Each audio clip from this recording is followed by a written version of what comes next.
Hello students, good evening, welcome back. So this is AECC English assignment.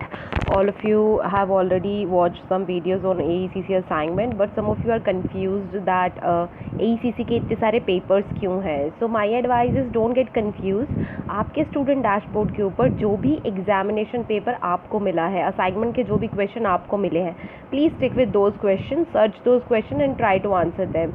Her paper में 4 question है and 4 out of आपको सिर्फ 2 ही questions के answer देने हैं. So any 2 question you can answer, it's totally up to you. So the format of the assignment is similar to the last video. आपको centre में top of the page पे paper का नाम which is AECC English assignment है वो लिखना है, and then either on the left side और द राइट साइड आपको नेम एंड रोल नंबर जो भी आपका SOL का या जो भी आपको प्रोवाइडेड है वही नेम और रोल नंबर आप लोगों ने लिखना है. After that, what the question is, what are the various types of barriers to communication? How can you overcome these barriers? Explain.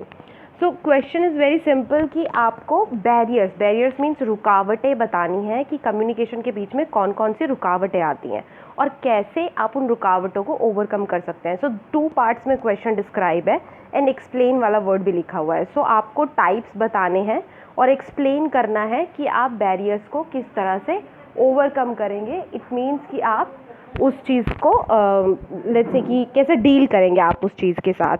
So answer की स्टार्टिंग में if you see in like little bit detail you will see कि मैंने पहली line 1-2 line जो है वो अपनी खुद की डेफिनेशन लिखी है. Like all obstruction and problems in successfully completing the communication process of sending and receiving message are barriers to communication. It means कि किसी भी कम्युनिकेशन के प्रोसेस को पूरा करने के लिए मैसेज को भेजने और रिसीव करने में जो भी प्रॉब्लम्स आती हैं, these are the barriers to communication. So this definition is my own definition. So you can also start your answer with your own definition.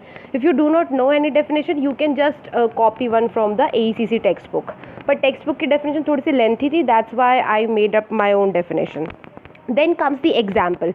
I have picked this example from the AECC textbook. You can also copy the same examples, but my advice is because examples you can easily give. आपको समझ आ गया एक बार chapter तो आप easily examples दे सकते हैं. For the chapters help, watch my AECC chapters video. The playlist is available at the end and also in the video description. So आप एक बार चैप्टर वाली वीडियो देख लोगे तो आपको ईजिली समझ आ जाएगा कि किस बारे में यहाँ पे बात हो रही है, क्या बैरियर्स होते हैं, कैसे होता है, and you will be able to give example very easily. So यहाँ पे एग्जाम्पल दिया है. एग्जाम्पल के बाद I have describe 2 kinds of barriers. So noise and barriers में don't get confuse, both of them are same. Noise and barriers, यहाँ पे noise शोर नहीं है, यहाँ पे नॉइज़ एक रुकावट है. बैरियर ऑल्सो मीन रुकावट. So channel noise and semantic noise. Then again I have described channel noise in just a small paragraph. Channel noise की पहले थोड़ी सी डेफिनेशन जिस तरह से हमने बैरियर्स की डेफिनेशन दी थी, एंड देन एग्जाम्पल. सो यहाँ पे मैंने चैनल नॉइज़ का एक कॉमन एग्जाम्पल दिया है और उसके बाद some of the causes of channel noise. So ये कॉजेज़ बुक में अगर आप टेक्स्ट बुक में देखेंगे तो वहाँ पे बहुत डिटेल में डिस्क्राइब्ड है. लाइक हर एक कॉज के आगे 2 से 3 लाइन का डिस्क्रिप्शन है. But because we are short on word limit, say 500 words हैं हमारे पास, that's why I am not describing here in very much detail. So I am just giving these pointers और उसकी जगह पे एग्जाम्पल देना इंपॉर्टेंट था तो मैंने खाली चैनल नॉइज़ का जो स्टार्टिंग में ही पैराग्राफ है, ये जो पैराग्राफ आप देख रहे हैं इसी पैराग्राफ में मैंने एग्जाम्पल दे दिया. For example a noisy market place, ये वाला एग्जाम्पल मैंने अपनी तरफ से दे दिया है यहाँ पे. एंड देन शॉर्ट में मैंने बस ये बुलेट पॉइंट्स लिखे हैं जो चैनल नॉइज़ के लिए रिस्पॉन्सिबल है और इन्हें डिस्क्राइब नहीं किया है.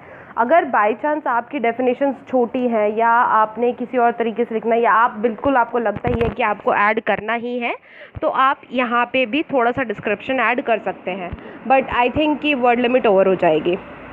सो semantic noise again the second type of barrier, वो हमने सेम वे में डिस्क्राइब किया है. We have just given a definition and then example. This example is also from the textbook. And then the causes of the semantic noise की main causes क्या क्या हैं इस सिमेंटिक नॉइज़ के, उनको भी सेम बुलेट पॉइंट्स में यहाँ पे मैंने डिस्क्राइब किया है. So first part of the question is done. Now the second part of the question is overcoming the barriers, कि किस तरह से इन बैरियर्स को ओवरकम कर सकते हैं हम लोग। अब यहाँ पे जो आप ये थोड़ा बोल्ड लेटर्स में देखेंगे कि बैरियर्स को ओवरकम करने का तरीका जो यहाँ पे बताया हुआ है, यहाँ पे डिस्क्राइब किया है कि first identify the problem, find the cause of the barrier, work on alternative solution, opt for the best solution, follow up rigorously. So ये सारे मेन स्टेप्स हैं कि कौन कौन से स्टेप आपको करने हैं। Then in just one paragraph I have described all the steps.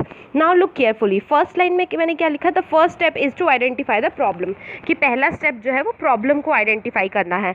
Now here what you can do, कि आप यहाँ पे अपने वर्ड्स चेंज कर सकते हैं। अब वो आप अपने वर्ड्स कैसे चेंज कर सकते हैं वो देखिए एक बार।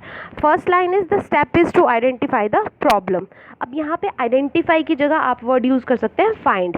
The first step is to find the problem, and then second line, when we can identify the problem then we can find a solution for it. अब आप इस लाइन को पूरा लिखने की बजाय you can simply say that when you can find the problem then you can find the solution. So ये बिल्कुल सिंपल सा रहेगा, आपकी अपनी लैंग्वेज में इस तरह से आप अपना पूरा ये पैराग्राफ जो है इसका डिस्क्रिप्शन दे सकते हैं। Then again 7 C's of communication, effective communication are important. उन 7 C's को भी अगर आप बुक में देखेंगे तो बहुत डिटेल में डिस्क्रिप्शन दिया हुआ है, but here I have given a very precise और ब्रीफ डिस्क्रिप्शन। मैंने उनके सिर्फ जो मेन जो उसकी बात है बस वही लिखी है, पूरा सेंटेंसेस जो हैं उनको नहीं लिखा है, सिर्फ फ्रेजेस लिखी हैं। So you can either copy these phrases और you can made up your own phrases, but please इनकी हेडिंग मत बदलिएगा और इनका ऑर्डर भी सेम ही रहने दीजिएगा, 1 2 3 4 5 6 7, इस ऑर्डर को भी चेंज मत कीजिएगा।